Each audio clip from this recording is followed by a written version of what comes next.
अब हम देखते हैं अभ्रक के भेद या टाइप्स ऑफ अभ्रक। ठीक है, तो इसके लिए जो रस रत्न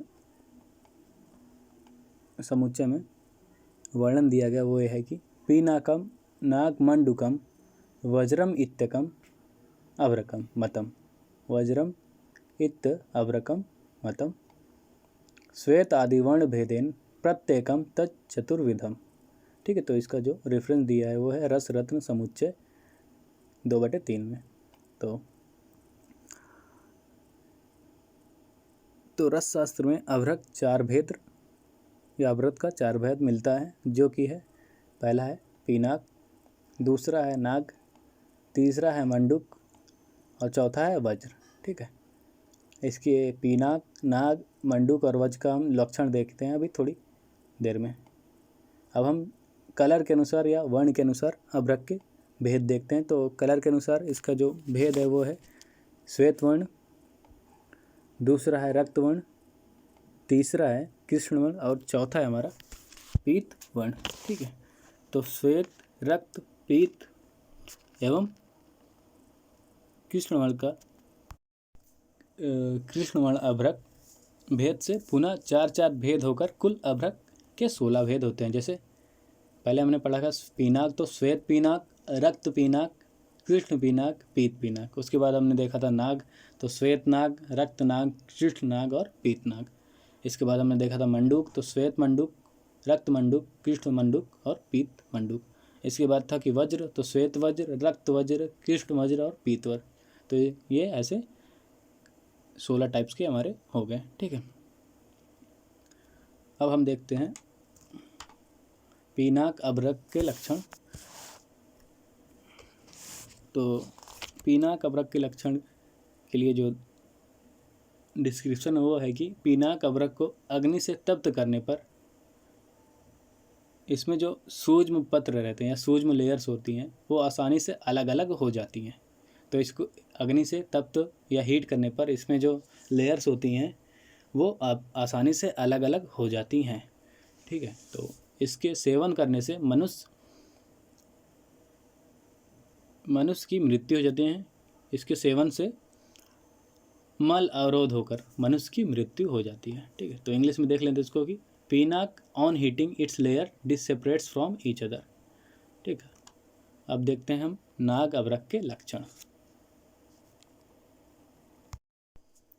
तो नाग अभ्रक के लिए जो दिया गया है कि वह है कि नाग अभ्रक को तप्त करने पर, मतलब अग्नि पर तपाने पर यह सर्प की तरह, नाग मतलब सर्प, सांप होता है नाग, नाजा कोबरा, तो सर्प की तरह फुतकार शब्द उत्पन्न होता है। तो अगर हम इसको हीट करेंगे तो ये सर्प की तरह, सांप की तरह फुतकार शब्द उत्पन्न करेगा। ठीक है, और इसको सेवन करने पर मंडल आदि कुष्ठ रोग उत्पन्न होते हैं। ठीक है, मंडल आदि कुष्ठ रोग उत्पन्न होते हैं। इंग्लिश में है कि नाग on heating it produces hissing sound like snakes. ठीक, अब हम देखते हैं मंडूक अभ्रक के लक्षण। तो मंडूक अभ्रक को अग्नि में तपाने पर मेढक की तरह अग्नि से चटक कर एवं उछल कर बाहर हो जाता है या आ जाता है। ठीक है, इस अभ्रक को सेवन करने से अश्मरी रोग उत्पन्न होता है और यह रोग शल्य क्रिया साध्य होता है। इंग्लिश में है इसका मतलब कि मंडूक on heating it breaks into pieces which jumps like frog. ठीक, ये हो गया मंडूक अभ्रक के लक्षण। अब हम नेक्स्ट देखते हैं वज्र अभ्रक के लक्षण। वज्र अभ्रक को अग्नि पर तपाने पर यह अभ्रक सभी विकृतियों से रहित होता है और निश्चल बना रहता है। इसमें कोई मूवमेंट या कोई भी उछल कूद नहीं होती है। और इस अभ्रक के सेवन करने से देह शुद्धि एवं लौह सिद्धि प्राप्त होती है और यह अभ्रक संपूर्ण रोगनाशक एवं सर्वश्रेष्ठ होता है। ठीक है, तो वज्र अभ्रक जो होता है अग्नि पे हीट करने पर इसमें कोई भी चेंज नहीं होता, ये अनचेंज रहता है और इसको सेवन करने से देह सिद्धि एवं लौह सिद्धि प्राप्त होती है। ठीक है, और ये संपूर्ण रोगनाशक एवं सर्वश्रेष्ठ होता है या उत्तम होता है सभी अभ्रकों में से। ठीक, इंग्लिश में है वज्र on heating it remains unchanged. ठीक, अब हम देखते हैं श्वेत वर्ण भेद से अभ्रक का महत्व। तो सबसे पहला जो था हमारा श्वेत वर्ण, तो इसका जो कर्म है वो है श्वेत कर्म। श्वेत अभ्रक जो होता है वो श्वेत कर्म के लिए उपयोगी होता है। यहाँ पर जो श्वेत कर्म दिया गया है उसका तात्पर्य रजत आदि श्वेत उच्च धातु का निर्माण या श्वेत रोग को नष्ट करना है। ठीक, उसके बाद जो देखा था हमने रक्तवर्ण, ये रक्त कर्म में उपयोगी होता है।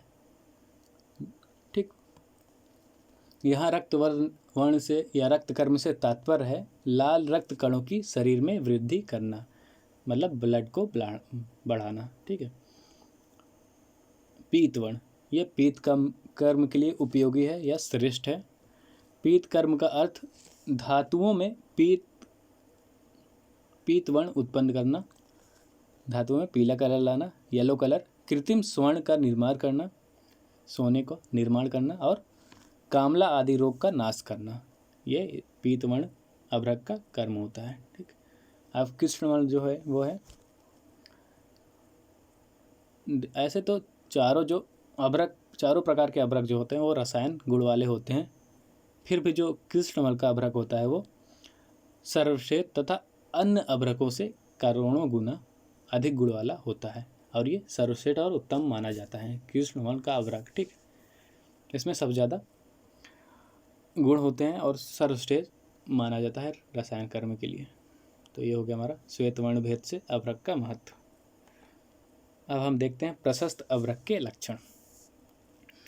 तो प्रशस्त अभ्रक के लिए जो वर्णन दिया गया है, श्लोक दिया गया है, वो रस चूड़ामणि दिया गया है। तो इसका श्लोक जो है वो है, स्निग्धम पृथुदलम वाहिनी सहम स्याद रतो अधिकम सुख निमोच्य पत्रम च तद्भ्रंसस तम ईरितम। ठीक है।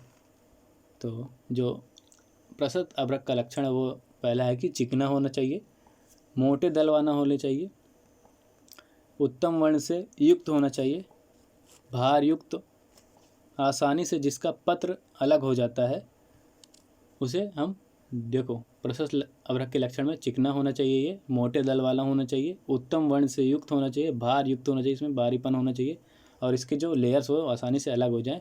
तो ये प्रशस्त अभ्रक के लक्षण हैं, या ये अभ्रक श्रेष्ठ माना जाता है। ठीक, ये देखिए इंग्लिश में देख लेते हैं।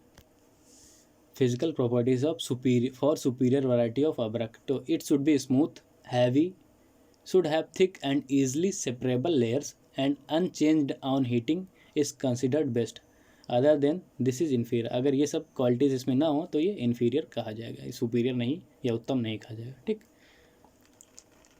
अब हम देखते हैं अभ्रक का शोधन।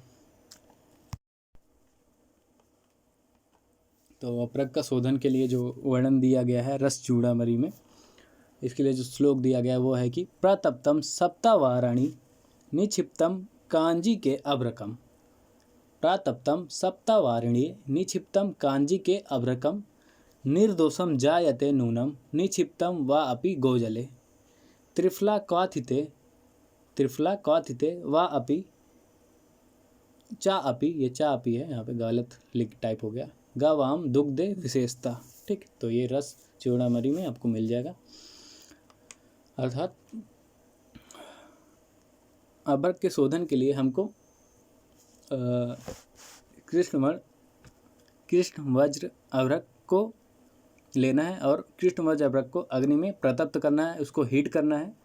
प्रतप्त करने के बाद उसमें हमको कांजी, गोमूत्र, त्रिफला ख्वात, गोदुग्ध एवं बद्रीपर या छाल का क्वाथ, इनमें से किसी भी एक द्रव्य में हमको 7 बार बुझाने से अभ्रक का शोधन हो जाता है, अभ्रक शुद्ध हो जाता है। तो एक बार फिर से मैं बोलता हूँ, कृष्ण वज्र अभ्रक को हमको अग्नि में हीट करना है, अग्नि में प्रतप्त करना है। उसके बाद हमको किसी भी एक द्रव्य में, जो मैं द्रव्य बोल रहा हूँ उसमें से किसी भी एक द्रव्य में उसको बुझाना, जैसे कांजी ले लिया, या गोमूत्र, या त्रिफला क्वाथ, या गोदुग्ध, या बद्रीपत्र, या हम छाल का क्वाथ ले सकते हैं। ठीक है, तो इनमें से किसी में एक द्रव्य में 7 बार बुझाने से अभ्रक शुद्ध हो जाता है, यही है अभ्रक का शोधन। ठीक, और इस विधि से अभ्रक पत्र या अभ्रक की लेयर्स जो होती हैं बार बार बुझाने से या बार बार बुझाने की प्रक्रिया से जो अभ्रक की लेयर्स होती हैं उनका संगठन या उनका जो कॉम्बिनेशन होता है वो ढीला हो जाता है और वो लेयर्स अलग अलग होती हैं या उनके पत्र अलग अलग हो जाते हैं। साथ ही उसमें जो मौजूद रहते हैं कंकड़, पत्थर, बालू, मिट्टी आदि भी अभ्रक की लेयर से मुक्त हो जाती हैं या अभ्रक के पत्र से मुक्त हो जाती हैं। ठीक है, तो अब इंग्लिश में देख लेते हैं इसको। बाय निर्वाह प्रोसेस से किया जाता है। Take vajra abhrak and make it red hot by fire. ठीक है, then immerse it in either kanji, gomutra, godugdha, triphala कषाय फॉर 7 टाइम्स। ठीक है, 7 बार हमको बुझाना है, 7 बार उसी में डाल के, और इससे पारद जो होता है उसका शोधन हो जाता है या अभ्रक शुद्ध हो जाता है। ठीक, अब हम नेक्स्ट वीडियो में देखेंगे धान अभ्रक निर्माण और उसके आगे की टॉपिक। ठीक है, तो अभी तक इस वीडियो में जो मैंने पढ़ाया है उसमें कोई भी डाउट हो तो आप हमें कमेंट करके अपना क्वेश्चन पूछ सकते हैं। तब तक के लिए धन्यवाद। और एक और अनाउंसमेंट मैं करना चाहता हूँ। जैसे आपको कोई भी टॉपिक पे वीडियो लेक्चर चाहिए तो आप हमें अपना सजेशन दे सकते हैं कि हमको इस वीडियो पे इस टॉपिक पे लेक्चर चाहिए, तो मैं उस पर वीडियो बना दूंगा। ठीक है, एज सून एज पॉसिबल। ठीक है, तब तक के लिए धन्यवाद। Share as much as you can.